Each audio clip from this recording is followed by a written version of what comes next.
Hey guys, and welcome to my channel and to this video. This is the day 30th out of 30 days of winter, so the last painting, but I don't think it will be my last winter painting. I already have prepared a couple of videos that are also in a winter theme, but I guess you will like them also. So this one I will be painting a book and a star as a decoration, candles, some little bubbles, and some, well, I guess these are some leaves, but not really sure which, but I was thinking that would look nice here, so why not? So first I started with my sketch. I made my sketch on just a regular printing paper and then trace it onto watercolor paper using a graphite paper, but you can of course scribble on the back and then trace it onto your watercolor paper or use the window.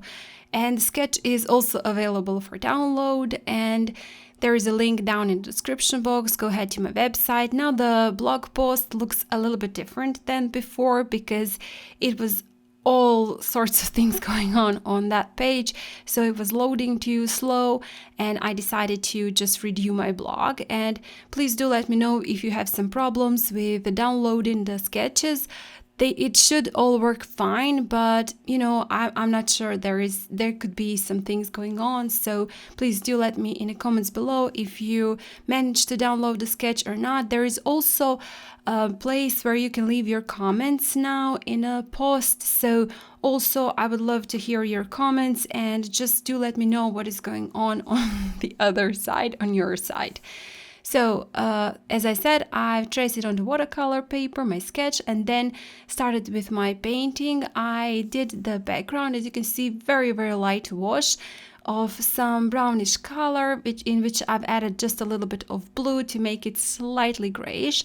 And then when finished with that, I dried it completely before going with the things in the foreground with the candle and that little star. So I did wanted to make that background completely dry because I did not want any bleeds.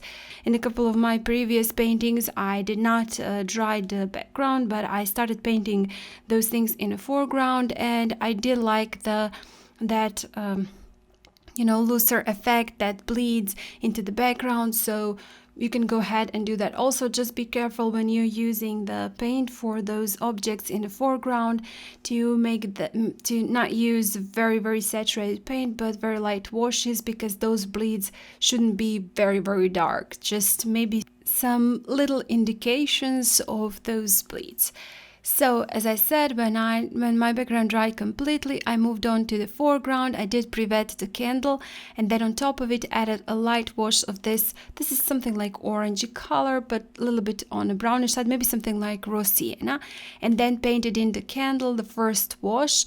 Then moved on to my star, painted in the light blue wash of the star. And then you will be able to see in the sketch there are lines in the middle of the star. So I did make those lines just to know where to put the shadows and the highlights. So as you can see, those parts that are away from candle, that are hidden from the light source, are darker, and those that are in a light source are lighter. And then when finished with that, I painted in the leaves, and I did not really do anything special to them, just used the green color to paint in the leaves, and then in the center part added a little bit of brown color to make it the stems and maybe some darker parts of the leaves.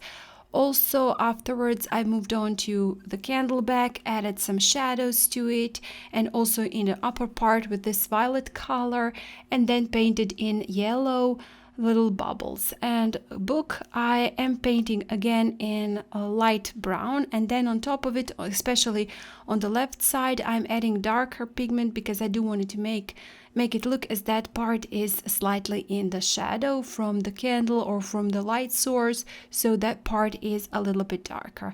A little bit more details to my leaves. I am using this time, that's something like black, but very light black mixed in with, actually that was darker. I mixed in some black into my green to make it slightly darker. So that is green with black or black with green tint, and then again added a little bit more details to the candle, adding some shadows, some highlights. This is again some violet color, grayish violet color on top, which I added on the edges.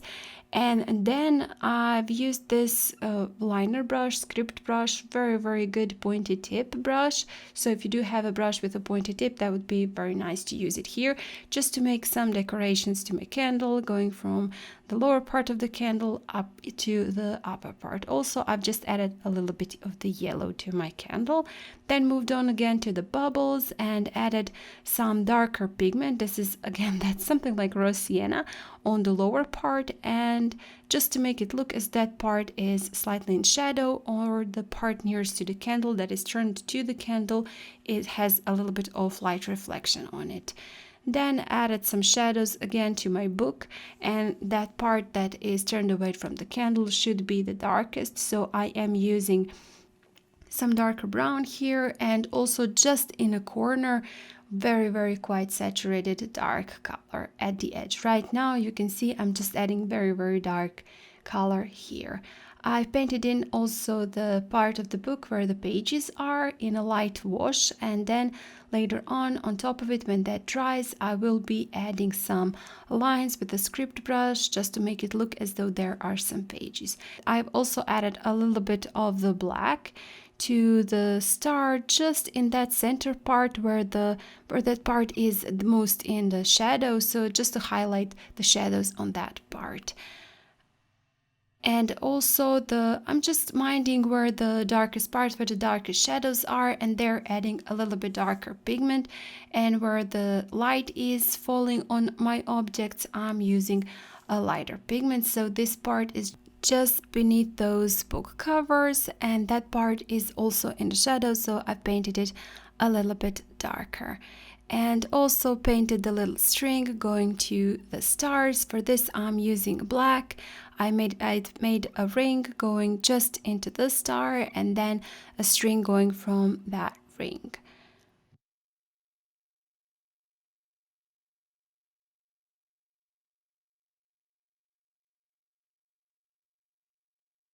And then this is just a distress marker. You can basically use any marker you have, or maybe even watercolor pencils, or maybe even colored pencils, or just any marker you have in a color you like. Maybe here would suit some gold, or maybe some bronze marker or gel pen to paint in the, well, I guess that is the name of the book on its covers, and a little bit more details to the book. And then I've painted in those little metal things going into the bubbles for decoration, so I've painted them black, and I guess that is basically it. Also, I've added with a lighter gray a couple of shadows beneath my candle, beneath those bubbles, then those leaves, also candle and the book. And I guess that is just basically it. Quite simple. I will be adding a little bit more details. I decided, I was looking at it and I was just missing some highlights, so I also decided to later on add a little bit highlights with white gel pen, and for that you can also use a white gouache, but I did not feel like using a white gouache at this point. I just wanted to add a couple of inlines and a couple of details to my, there it is, couple of details to my objects. So I did use white gel pen, and also added, you can see right now, those brightest highlights on my bubbles and also on the stars.